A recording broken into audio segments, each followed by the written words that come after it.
오늘 우리에게 주시는 하나님 말씀은 사사기 1장 22절에서 36절입니다. 요셉 가문도 베델을 치러 올라가니 여호와께서 그와 함께 하시니라. 요셉 가문이 베델을 정탐하게 하였는데 그 성읍의 본 이름은 루스라. 정탐꾼들이 그 성읍에서 한 사람이 나오는 것을 보고 그에게 이르되 청하노니 이 성읍의 입구를 우리에게 보이라. 그리하면 우리가 내게 선대하리라 하매 그 사람이 성읍의 입구를 가리킨지라. 이에 그들이 칼날로 그 성읍을 쳤으되 오직 그 사람과 그의 가족을 놓아보내매 그 사람이 햇사람들의 땅에 가서 성읍을 건축하고 그것의 이름을 루스라 하였더니 오늘까지 그곳의 이름이 되니라. 므낫세가 베스안과 그의 딸린 마을들의 주민과 다하넉과 그의 딸린 마을들의 주민과 돌과 그의 딸린 마을들의 주민과 이블루함과 그의 딸린 마을들의 주민과 무깃도와 그의 딸린 마을들의 주민들을 쫓아내지 못하매 가나안 족속이 결심하고 그 땅에 거주하였더니 이스라엘이 강성한 후에야 가나안 족속에게 노역을 시켰고 다 쫓아내지 아니하였더라. 에브라임이 게셀에 거주하는 가나안 족속을 쫓아내지 못하매 가나안 족속이 게셀에서 그들 중에 거주하였더라. 스불론은 기드론 주민과 나홀로의 주민을 쫓아내지 못하였으므로 가나안 족속이 그들 중에 거주하면서 노역을 하였더라. 아셀이 악고 주민과 시돈 주민과 아랍과 악십과 헬바와 아빅과 르옵 주민을 쫓아내지 못하고 아셀 족속이 그 땅의 주민 가나안 족속 가운데 거주하였으니 이는 그들을 쫓아내지 못함이었더라. 납달리는 베세메스 주민과 베다나 주민을 쫓아내지 못하고 그 땅의 주민 가나안 족속 가운데 거주하였으나 베세메스와 베다나 주민들이 그들에게 노역을 하였더라. 아모리 족속이 단 자손을 산지로 몰아놓고 골짜기에 내려오기를 용납하지 아니하였으며 결심하고 헤레스 산과 아얄론과 사알빔에 거주하였더니 요셉의 가문의 힘이 강성하매 아모리 족속이 마침내는 노역을 하였으며 아모리 족속의 경계는 아그라빔 비탈의 바위부터 위쪽이었더라.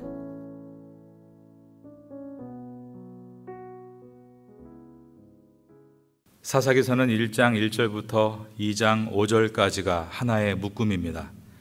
사사기서에서 이스라엘의 사명은 두 가지입니다. 첫째는 남은 땅을 완전히 정복하는 것이고 둘째는 그 땅에서 오직 여호와 하나님만을 섬기는 거룩한 공동체가 되는 것입니다. 그러나 사사기서의 내용은 이스라엘 백성이 남은 땅을 완전히 정복하지 않았고 거룩한 공동체가 되지 않았다는 것을 보여줍니다.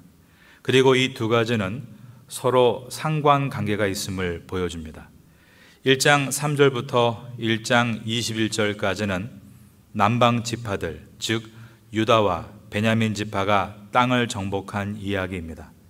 오늘 본문인 1장 22절부터는 북방 지파가 땅을 정복한 이야기입니다.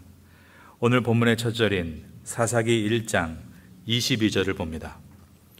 요셉 가문도 베델을 치러 올라가니 여호와께서 그와 함께 하시니라. 요셉의 가문은 요셉의 두 아들들의 이름으로 되어 있는 므낫세 지파와 에브라임 지파를 가리킵니다. 북방 지파의 대표로 등장하고 있습니다. 그들이 치러 올라가는 곳은 베델이었다라고 되어 있습니다. 베델은 옛날 야곱이 돌을 베개하고 잠을 잘 때 하나님의 천사가 오르락내리락 하는 신비한 체험과 함께 하나님의 약속을 들은 장소입니다. 하나님께서는 내가 누워있는 땅을 내가 너와 내 자손에게 주겠다라고 말씀하셨습니다. 야곱은 잠이 깬 후에 여호와께서 과연 여기 계시거늘 내가 알지 못하였구나. 두렵도다 이곳이요. 이것은 다름 아닌 하나님의 집이요. 이는 하나님의 문이로다 라고 고백하고 베개로 삼았던 돌을 가져다가 기둥으로 세우고 그 위에 기름을 붓고 그곳 이름을 베델이라고 불렀습니다. 벳이 집이란 뜻이고 엘은 하나님입니다. 베델은 하나님의 집이라는 뜻이었습니다. 그러므로 베델은 하나님께서 주시겠다고 약속하신 땅이고 이스라엘의 신앙을 세우는데 매우 중요한 상징적인 장소였던 것입니다. 1장 23절입니다. 요셉 가문이 베델을 정탐하게 하였는데 그 성읍의 본 이름은 루스라. 이스라엘 백성들에게는 그들의 조상 야곱이 지어준 이름을 따라 베델이라 불렀지만 그 지역 사람들에게는 루스라고 불리웠다는 것입니다. 먼저 요셉 가문에서 정탐꾼들을 보내 정탐하게 했는데 그 여정에서 루스에서 한 사람이 나오는 것을 보게 됩니다. 정탐꾼들은 그에게 이 성읍을 무너뜨릴 수 있도록 입구를 알려주면 우리가 점령한 후에 너를 선대해 주겠다라고 제안합니다. 24절입니다. 정탐꾼들이 그 성읍에서 한 사람이 나오는 것을 보고 그에게 이르되 청하노니 이 성읍의 입구를 우리에게 보이라. 그리하면 우리가 내게 선대하리라 하매. 이 장면은 여리고성을 정복할 때의 과정과 유사합니다. 여호수아가 여리고성을 정복하기에 앞서 정탐꾼들을 보냈고 거기서 라합이라는 여인을 만나 도움을 받은 사건 말입니다. 그러나 이 두 사건의 다른 점은 여리고성에서 정탐꾼들은 라합의 믿음의 고백을 듣고 난 다음 그녀와 그의 가족과 계약을 맺고 선대했습니다. 여호수아 2장 11절 이하에 보면 라합의 고백이 나옵니다. 너희의 하나님 여호와는 위로는 하늘에서도 아래로는 땅에서도 하나님이시니라. 그러므로 이제 청하노니 내가 너희를 선대하였은즉 너희도 내 아버지의 집을 선대하도록 여호와로 내게 맹세하고 내게 증표를 내라. 그리고 나의 부모와 나의 남녀 형제와 그들에게 속한 모든 사람을 살려주어 우리의 목숨을 죽음에서 건져내라 라고 말했고 이스라엘의 정탐꾼들은 내가 우리의 이 일을 누설하지 아니하면 우리의 목숨으로 너희를 대신할 것이요 여호와께서 우리에게 이 땅을 주실 때에는 인자하고 진실하게 너를 대우하리라 라고 계약을 맺은 것입니다. 그 결과 라합은 성위에 있는 자기 집에서 밧줄을 내려줌으로 이스라엘의 여리고성 정복에 결정적인 역할을 하게 됩니다. 여기서 끝난 것이 아니었습니다. 라합은 하나님을 참으로 경외하는 믿음의 사람이 돼서 신약 성경인 히브리서에 기록이 됩니다. 히브리서 11장 31절에 믿음으로 기생 라합은 정탐꾼을 평안히 영접하였으므로 순종하지 아니한 자와 함께 멸망하지 아니하였도다 라고 되어 있는 것입니다. 뿐만 아니라 이방인 라합은 예수님의 족보에도 기록이 됩니다. 마태복음 1장이 예수님의 계보를 기록한 말씀입니다. 거기에 보면 5절 말씀에 살몬은 라합에게서 보아스를 낳았고 보아스는 루색에서 오벳을 낳고 오벳은 이새를 낳고 이새는 다윗 왕을 낳으니라. 모압 여인이었던 이방인 라합이 참된 신앙인으로 거듭난 것을 성경은 증명하고 있는 것입니다. 이처럼 여리고성을 정복할 때 정탐꾼과 라합의 계약은 라합이 하나님의 신앙으로 영입되는 것을 전제로 하고 있었습니다. 그런데 오늘 본문에서 요셉 가문의 정탐꾼들과 계약을 맺는 이 루스 사람은 가나안이라는 정체성을 그대로 가진 채 원래 이름인 루스라는 성읍을 건설하게 됩니다. 사사기 1장 25절입니다. 그 사람이 성읍의 입구를 가리킨지라 이에 그들이 칼날로 그 성읍을 쳐수되 오직 그 사람과 그의 가족을 놓아 보내매 그 사람이 햇사람들의 땅에 가서 성읍을 건축하고 그것의 이름을 루스라 하였더니 오늘까지 그곳의 이름이 되니라. 이렇게 된 데는 요셉의 가문의 정탐꾼들이 그 루스 사람에게 변화를 요청하는 복음을 전하지도 않았고 신앙의 콜링도 하지 않았기 때문입니다. 요셉 가문은 그저 루스를 빨리 빼앗고 싶고 그 이름을 빨리 베델로 바꾸는 데만 급급해서 이방인과 계약을 맺은 것입니다. 사사기서에서 자주 언급되는 문장이 있습니다. 그것은 사람마다 자기의 소견에 옳은 대로 행하였더라 라는 문장입니다. 오늘 본문의 첫 절인 1장 22절에 요셉 가문이 베델을 치러 올라갈 때 하나님께서 그들과 함께 하셨다 분명히 기록되어 있습니다.